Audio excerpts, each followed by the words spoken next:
Imagina achar um 1.5R, quase 40 anos e praticamente todo original? Pois é, foi exatamente o que aconteceu comigo.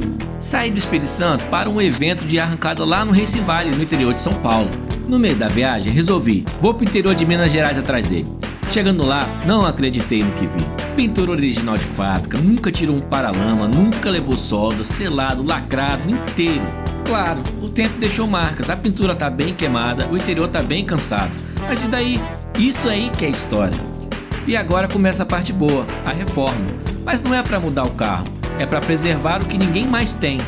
E esse é o próximo projeto do canal, esse Uni 1.5R 1987. Cara, vai ser muito insano fazer esse carro. Esse carro tá muito novo e eu tô muito animado para começar esse projeto.